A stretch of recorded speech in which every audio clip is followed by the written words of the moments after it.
Thank you, Victor. And thank you, everyone, for being here today. Good morning. Thank you for coming. It's hard to believe that we're moving into a new decade next week. And I don't have to tell anyone here that 2019 was a busy year in the City of Toronto. In fact, I don't think that there'll ever be a year where you'll see a Chief of Police of Toronto saying that it was a quiet year.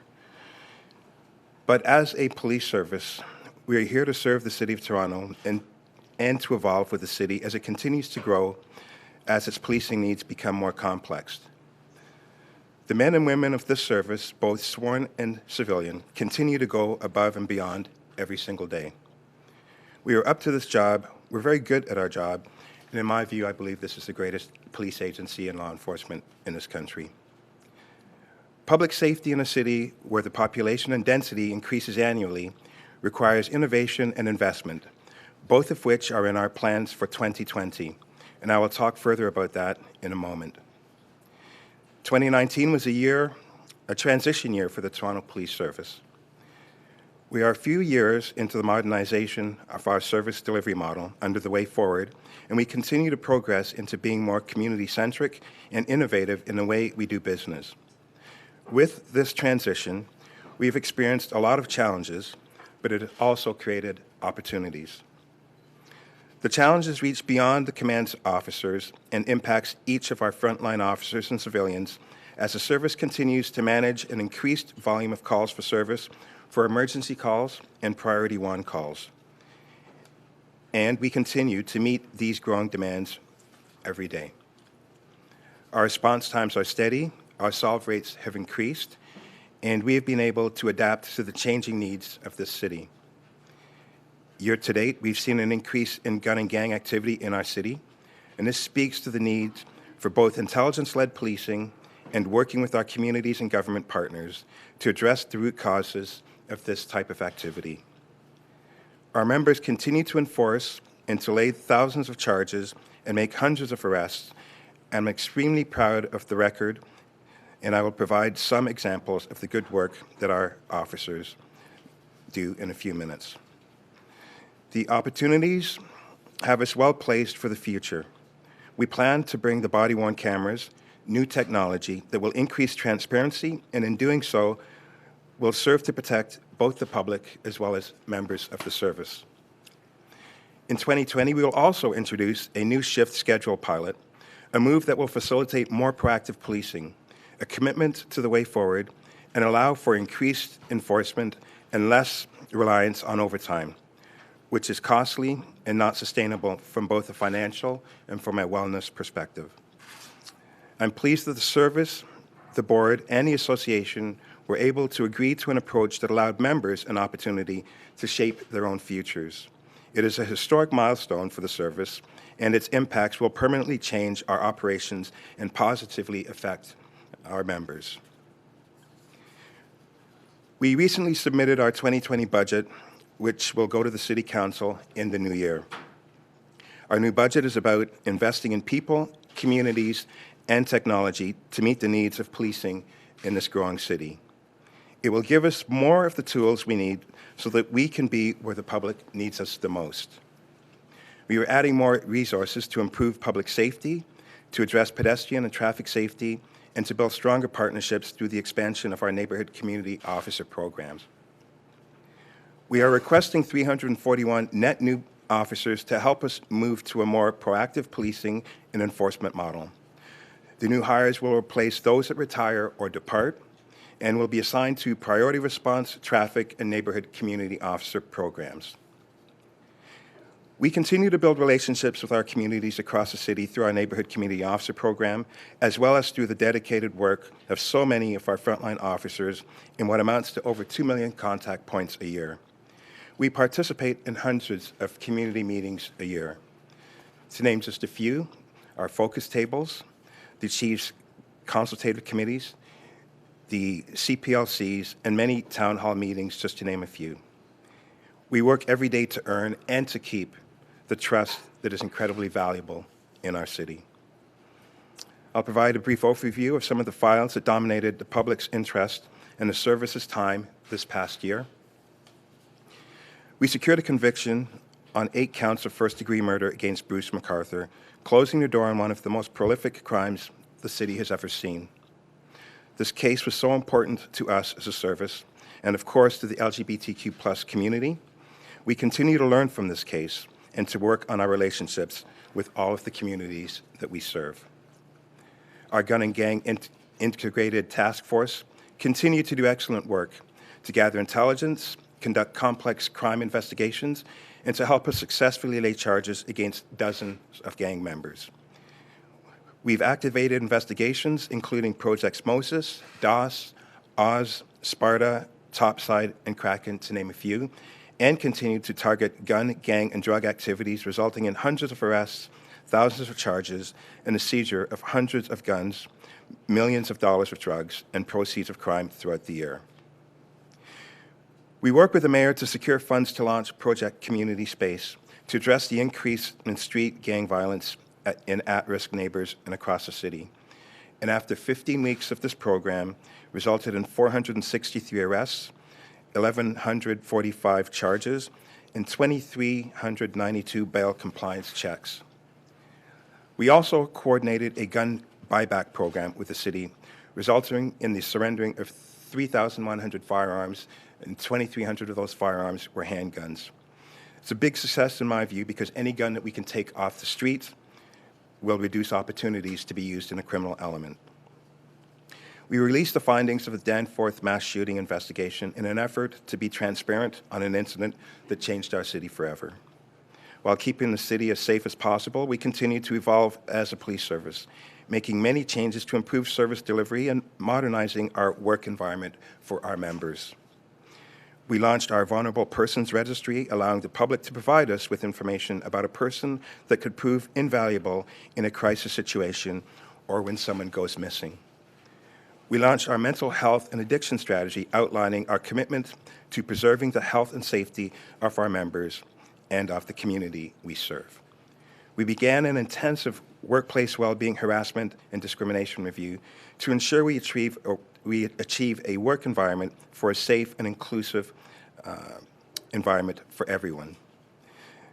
We are launching the service's historic race-based data collection program in January, starting January 1st, to be compliant with provincial legislation. We're not alone on this requirement, as the judicial, child welfare, and education systems are also required to comply. We acknowledge the need and are very proud of the work we are doing to exceed the legal requirements of the legislation. Beginning in 2020, we will collect data on all use of force and Level 3 searches. Our program will allow us to identify, monitor, and work to eliminate any systemic bias within the Toronto Police Service. All of these steps contribute to us delivering on our 3 goals in our multi-year modernization plan of being where the public needs us the most, creating community partnerships for safer neighborhoods, and dealing with the complex needs of a large urban city. Throughout the year, our members continued to touch our community, the communities. Many of these stories you don't hear about, but there are some I'd like to highlight about. Our members, they jumped in a swimming pool to save a drowning man. They used their own money to buy a young man a computer and clothing. They found stolen pets and reunited them with their grateful owners. They coordinated dozens of community events and youth engagement activities. They went above and beyond to ensure the city could celebrate its first ever NBA championship. And they walked into gun and knife fights, saving lives and arresting bad guys. These are the men and women of the Toronto Police Service that I'm proud to lead in 2020. As I wrap up, I'd like to thank our new chair, Jim Hart, and to the Toronto Police Service Board for the continued work and support in making sure that we're best in law enforcement in the country. And I'd also like to thank former Chair Andy Pringle for his commitment to the Toronto Police Service over the many years as a board member and as chair. As well, I'd like to acknowledge the leadership of Mayor John Tory for his support, not only for the service, but his leadership for the city, and of course to our first responder family. We've learned more than ever over the past recent years that the relationship with the Toronto Fire and with the Toronto paramedics is essential if we're all going to keep our communities safe, and I appreciate the partnership and their support. With all that on the table, I hope you took your notes, and with that, I'll start taking some questions. we heard last week from the superintendent Watts about the wrap-up of Project Community Space. Can you talk a little bit about what's to come? He said that you would provide a little bit more information. Secondly, I'm wondering if you could provide the solve rate for the shootings. He did say that that was a success during Project Community Space, that the solve rate for shootings that weren't fatal was actually quite high. Okay, Wendy, you got 2 questions there, so I'm counting. So the project over 15 weeks, it was good from many perspectives. The one thing that I liked is I've spoke all year about when it comes to community safety, we play that lane of the enforcement piece. And so if we're going to get this right, if we're not going to get frustrated, then there has to be equal support from all 3. So when we talk about that first basket that helps give the young men the tools and knowledge and hope and opportunity to make the right decisions when that gun is put in front of them. And then, of course, that second lane, which is our lane, once you shoot somebody, it's our job to make sure we investigate, make those apprehensions. And then the third, when we know that 90% of the inmates are coming out, they're coming back into the communities. They're different. So where's the investment in all 3 lanes? With this project, we did quite a few things that hit all 3 baskets. So from the back end, I had the opportunity of meeting with many stakeholders to look at that back end where there is a lot of lack of funding. What do we do with those people that are coming out again? What building blocks are necessary? Because if nothing is done, then they come right back into the cycle again, but they come back in angrier, smarter, because they've heard their cases and how they got caught, and they've got no other chance but to get back into the street gang subculture. We did the enforcement, and we made the arrests. I gave the numbers of 463 arrests and the over 1,100 charges, and the bail compliance piece, and that bail piece is something that's also critical.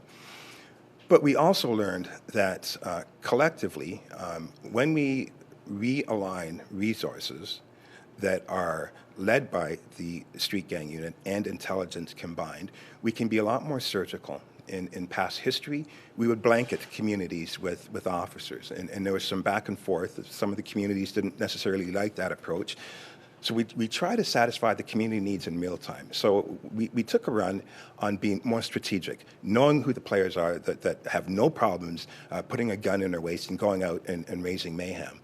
And when we've done that, we've noticed that there was an increase of our solved rates with the shootings that are occurring. A significant increase. I think on average, when you investigate by division to division, the solve rate is somewhere around 13%. But when we took this approach, the solve rate with the units were about 30%. So a significant increase in the solvability. Not saying that there were diminished investigations across the district, but it provided the opportunity to look at street gang violence as a large organization, utilizing more tools, having faster jumps on particular cases, having more resources right at the start, and we saw better results. So what you'll see in the new year, there are a lot of things that aren't going to change. We always have a sit-down Q1, and we identify who the main players are across the city, and it's presented in front of our Intel folks and our G&G folks, and then we make alignments to figure out where we need to provide our resources, and then we figure out what we do on a yearly basis. But the add to that is I'm going to look at working with all of the commands to figure out how I can dedicate more resources that will go under the leadership or direction, not leadership, under the direction of G&G and intelligence.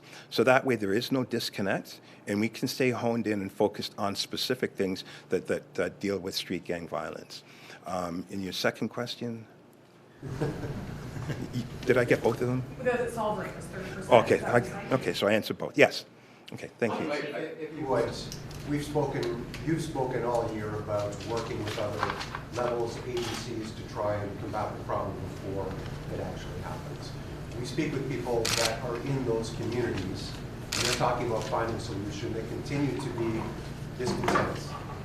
They see these shootings, they know it's going to continue to happen, and yet they look to the police for solutions, and they're saying it's not happening.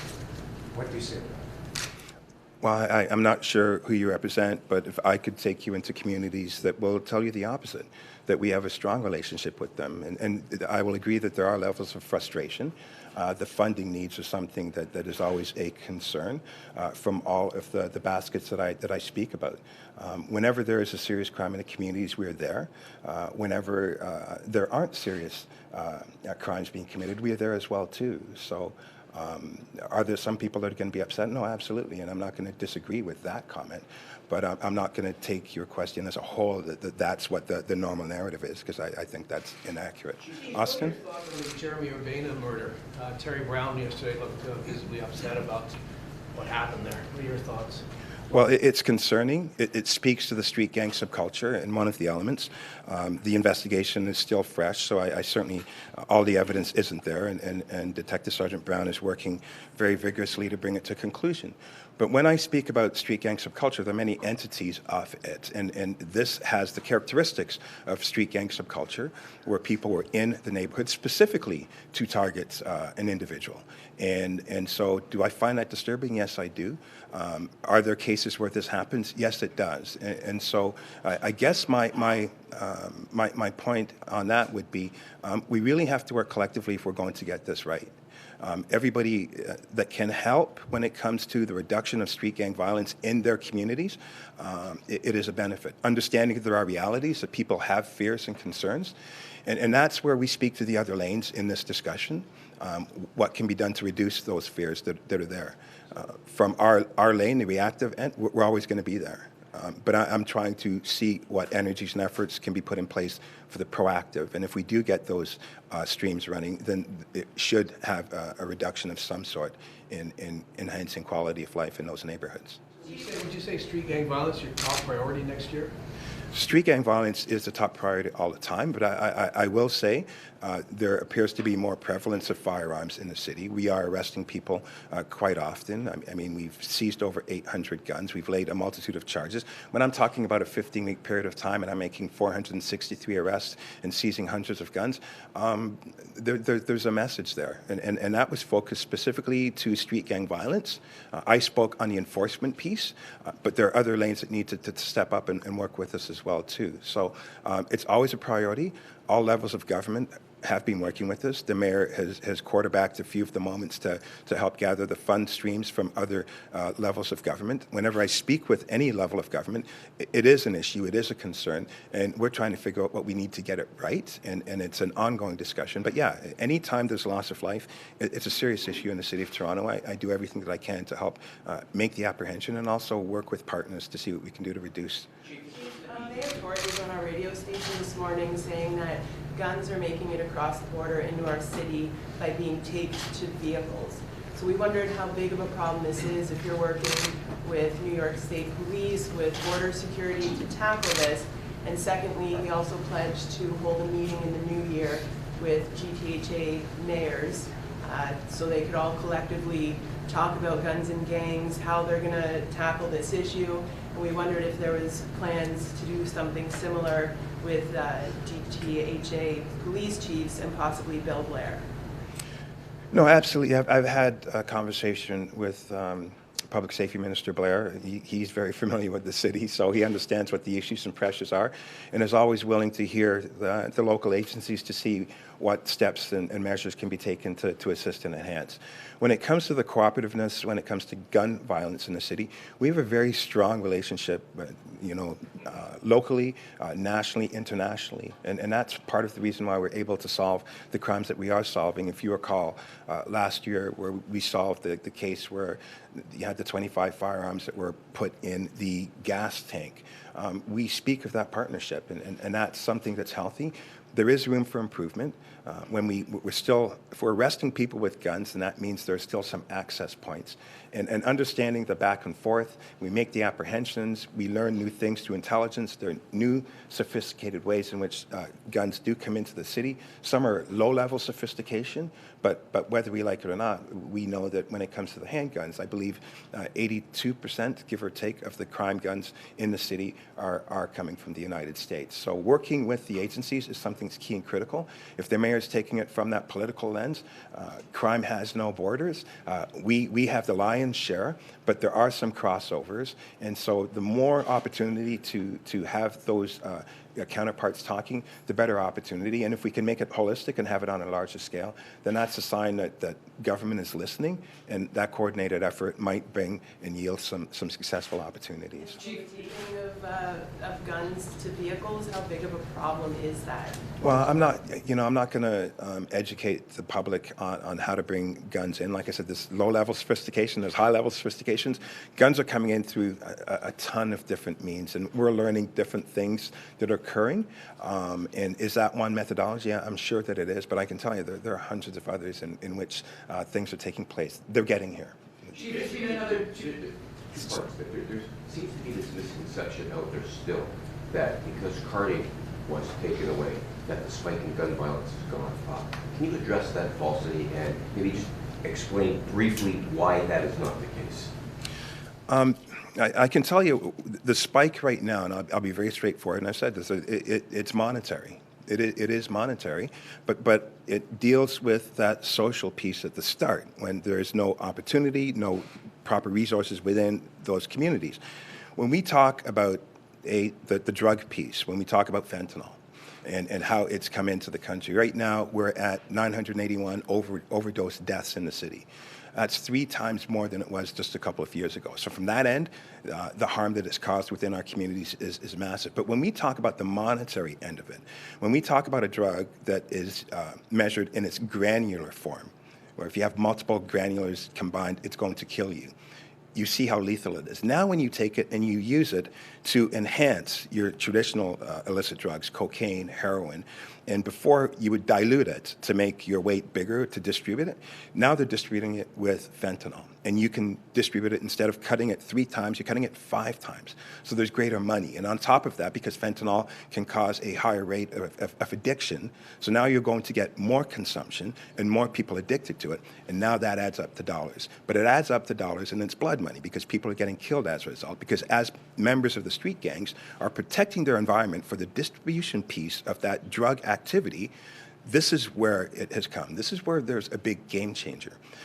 When we speak collectively about gun violence, street gang violence, there's no silver bullet. There is no pill, matrix, red, blue pill, and all is better.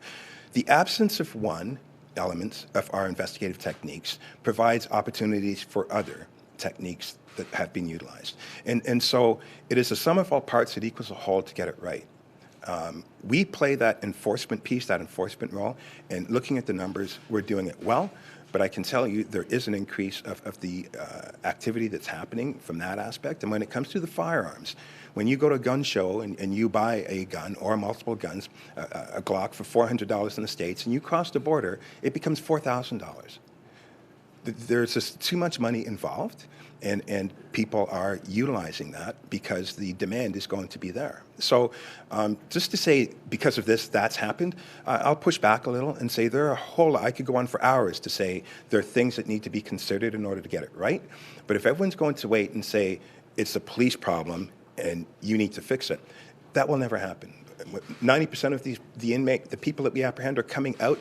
That's your starting point to the theory of what needs to be done in order to get it right collectively. Are you happy with agencies outside of law enforcement that are dealing with those root causes, which we hear you talk about all the time? And it is a very important piece to solving this gun problem. Are you happy with what other agencies are doing to address those root causes? Well, I think that there's more that could be done right across the spectrum. Because when we talk about past tense, where we say if we can get in front of it, then it will cause it to slow down. Because I'm going to suggest it's not going to stop.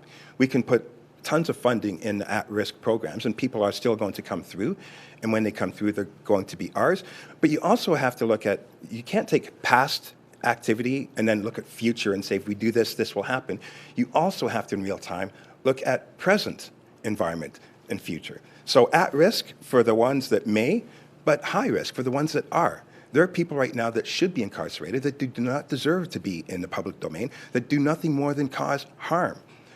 the homicide that Detective Sergeant Brown spoke about, when you are going to come out and assassinate somebody, no, there's nothing at risk here. That person, those persons, because that person that was with him is a party defense. He's going to jail too. We will solve this one. So they'll go to jail, but the high-risk people need to be addressed now too. So what is the funding stream for the high risk and the funding for the at risk, and then those that are going to be incarcerated and released? All parties need to be more strategic in understanding what the problem is, listening to the communities more. It's not a matter of dropping a bag of money in a community and say, here, fix it. You have to deal with the communities individually and identify what the specific needs are, and that money, that funding, has to be sustainable. It's not, here we go, write a request, get a grant, and good luck the next 2 years. It has to be sustainable. Members of the community have to know that there's a mechanism that is in place that starts to become locally owned, because a lot of the successful cases are people that grew up within the neighborhoods, understand the dynamics, and then come back as mentors, educators, helpers. And that creates a much more healthy product for that community, for the starting mechanism of this whole cycle of events where we know that people do not grow up wanting to be a street gang member. This is a very similar situation, a very similar conversation that we're having this year that we had at last year's year-ender, only the numbers when it comes to shootings have grown a little bit. Can you maybe give us your feeling, in your overall thoughts, how you were feeling about the numbers specifically, and do you think we're going to be repeating this exact same conversation, having these same questions next year? Well, first, let's recognize that this is an urban city. And yes, when I started and said, you're never going to hear a chief of this police agency say, we had a quiet year. It's just not going to happen. This is an urban city. This is the fourth largest urban city in North America. 3 million people live here. And when you look at our count right now, you take our homicide, for example, we're at number 69 compared to 95 last year. But we're 3 million people. If you take Baltimore, 600,000 people, 602,000 people. That's smaller than the population of Scarborough. They're at 325 homicides. The past 5 years, they've had over 300 homicides. When you take St. Louis, 300,000 people. That's less than half of Scarborough. 189 homicides, 185 homicides last year. Then you take us. This is a great city, and there's a tremendous amount of opportunity for success. The fact that I'm hearing that the mayor is speaking about having a GTH conversation with the mayors at a high level, that tells me that we're looking at understanding the narrative better than before. When I speak to the social problem with it, the immediate problem with it, and the back end problem with it, I'm not getting a lot of pushback. So continuing the narrative allows us all to be a little bit smarter. And if that's the case, then it provides opportunity for success. That provides opportunity for where the streaming of money goes. It educates our politicians better, so they have a better understanding of asking the right questions, so that we have maximum success of all of the funding that goes into this specific problem. So collectively, I think we're moving in the right direction. It doesn't happen overnight. It takes a lot of people with the right will and funding in order to get it right collectively. It's been another terrible year for pedestrian deaths on the street, and you've seen stories linking the drop in overall ticket writing to the number of deaths. Can you comment on the year that was, and or do you have any confidence that it's going to be, we're going to see less people die next year? So one of the things that I spoke to, I think from day one, minute one, was the deployment piece, and it's taken 4 years, but we're here. So now with the shift schedule pilot, which almost eliminates from the entire service a 35-year-old deployment model, 35 years old. This city has changed dynamically. So when you keep that particular shift schedule, and then say, why aren't things successful, it's pretty common sense. So now we're moving towards this pilot project. And with this pilot project, there will be a lot more proactive policing that is going to take place. That will provide our officers right now, who are still doing enforcement. We've issued close to 200,000 tickets, and we've laid a lot of charges. But it will allow more opportunity for our frontline people that are out there answering those high priority calls. It'll provide more proactive time. So I'm going to suggest that there'll be more opportunities for those enforcement conversations. Number two, with this budget, where they're going to be adding more resources specific to that, that will help as well too. Number three, with the neighborhood community officers that will be going in and gathering the intelligence, speaking at a local level with the communities on what the issues are. Traffic is a point. And so through the community, they will address what the immediate needs are from traffic enforcement. So then we can strategize where our people go there. Then number four, next year with the introduction of technology, which I've said over and over and over again, I think people are starting to listen now. When that comes into play, all of those factors, you'll see a significant difference in what's going to happen. But I will still be very firm on this when I say that I was very, very strong in the education and awareness piece. We can hammer people all day long. That doesn't necessarily mean it's going to change behavior. The more informed people are, the more educated that they are, it creates better chances for success.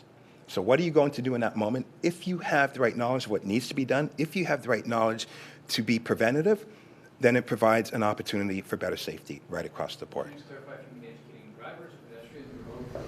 Everybody. Everyone has a responsibility when it comes to traffic safety. Absolutely everybody. Drivers, pedestrians, cyclists, scooters, skateboarders, I can go on and on and on at how dynamically different things are compared to the days of old. And so I'm finding that the more we make people aware, and we're getting more requests for that too. Our numbers right now, we've got 60 fatalities compared to last year's 69. In 2002, when I had hundreds more officers, we had 92 fatals. And then the year after that, we had 74 fatals. So people in enforcement are not going to be the cure for this. It's utilizing the technology, it's the education and awareness from all factors of people that are going to be in the city, whether they work, live, or play here, I think will help drive and promote better opportunities to create better numbers and loss of life that is something that affects all lives whenever you're in that situation. Pete, you spoke about intelligence on policing. I know that you explored cross-border last year, and this year you're working on the rollout of body-worn cameras. Are there new technologies that you're exploring for next year that you haven't mentioned? No, I don't see anything new at this point in time from a technology perspective to enhance community safety. But one of the aspects of the modernization plan is to look out there and see what is going on, what are the new tools that are giving the proper results. And then it's not just a matter of bringing up a program and dropping it in the city. It's how do you make it community-centric. We've got different laws than most other places, so some things we can and some things we can't do. And then if we can't do, speaking with those agencies to say, here's what you need to do to make it Canadian-centric, Toronto-centric, and then maybe we'll have a redo and look at those technologies that might be available to us. To what do you attribute the uptick in gun violence? Did you just come in? Because I've spoke about it for quite a while. Yeah, I wanted to know what you attribute it to. I would like to hear it out of your mouth. The root causes, everything. Yeah, I spoke to it at detail, social issues. I spoke to it at detail with fentanyl, with firearms, and a host of other things. So then, looking at the firearms, I'm wondering if you can break down how many of them were domestically obtained, as in they were legally bought here in Canada, and then they were sort of illegally resold, versus those which were smuggled across the border, because the Canadian Police Chiefs Association's last numbers were that 50% of the guns that were obtained by police were originally bought here in Canada and illegally sold. So I'm just sort of wondering, what's the breakdown of the numbers in use in commissions of these crimes? So you did just get here, because I've said that specific. 82% of the guns in the city of Toronto, 82% of the firearms. I'm not going to speak to Canada, I'm going to speak to Toronto, if that's okay. 82% of the crime guns in the city of Toronto right now are coming from south of the border. There were a period of years, I think 2015-16, where it was about 50-50. Chief, we've spoken about it before, but I wondered if you could talk a little bit about the phenomenon of having a very high number of actual shootings, but actually a lower number of fatal shootings. What I'm hearing from sort of community advocates is that this, in some ways, can be attributed to sort of gang warfare, where they're shooting into whole areas as opposed to at specific people. Is that what you're hearing? So you're talking about the shooting occurrences versus the people shot. Is that correct? Okay, so we've had 277 people that have been shot in the city, and out of that, I think it's 40-something that have succumbed to the gun shootings. But out of the hundreds of occurrences, a lot of them are random shooting in buildings. Sometimes they're strategic.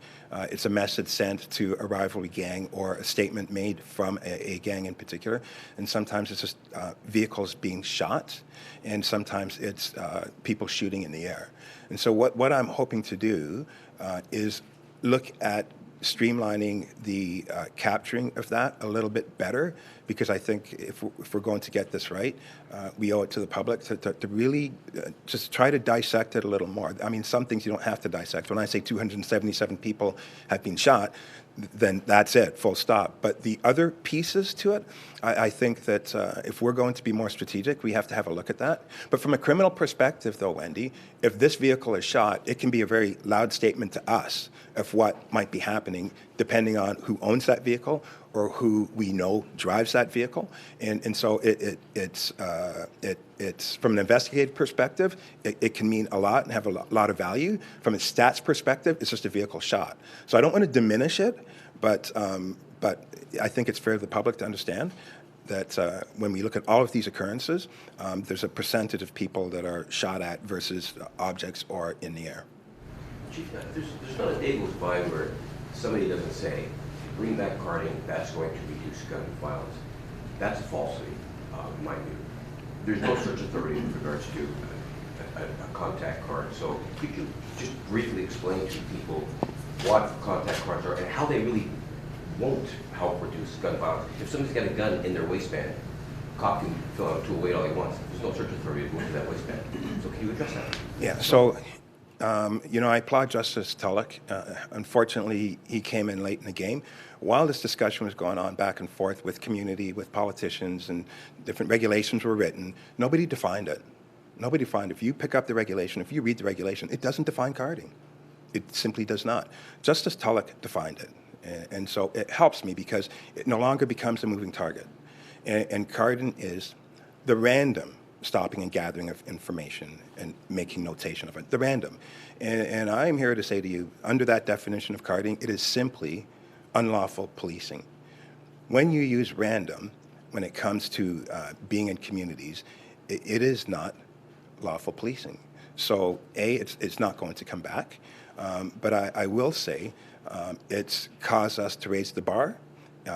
When it comes to gathering intelligence, we've utilized other tools to gain that intelligence.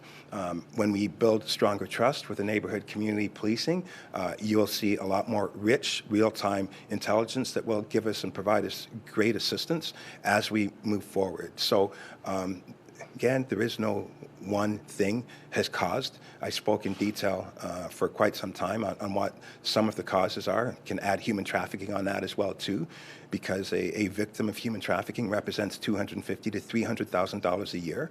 So there are a whole host of reasons as to why we're in this situation, and the carding piece by definition is just simply not going to be here. 2 more questions? Thank you. Can you actually talk a little bit about that human trafficking? We've had quite a few agencies across the GTA this year put out some fairly large busts. Do you see this as an increasing issue, an issue that you're going to be focusing on? It is one of the huge things that we look at. When you have an opportunity to understand how horrible it is, I mean, the foundation of it is stripping you of your dignity in some of the most vile forms possible to predominantly young people. Young girls, and a lot of people think it's third world things coming in here. It's not. It's your neighbor's daughter. You don't know. The more, it's not just the enforcement piece that is critical. It's the awareness piece that is more critical. We have found it is a crime that is in plain sight, in plain view. If you understand it, you know what to look for, and then of course we hope that if you see it, then you notify us and we can conduct investigations. The fact that I think part of the funding stream, both levels of government, speaks to human trafficking is a good statement, because it will provide us more tools, more opportunity for that education piece, for that apprehension piece. And we have laid a huge number in the City of Toronto towards human trafficking. I don't see it necessarily going down at this particular point, but I hope that if more hands are on deck, we can do anything to help the survivors that are really caught in that horrible vortex. One more question? Great. Thank you all for coming, and I wish everyone a very happy holidays. Make sure you hug those loved ones even more this year. Looking forward to an exciting 2020. Thanks for your help. You have helped us solve a multitude of crimes this year, and we hope to continue with that relationship in moving forward. Thanks, everyone.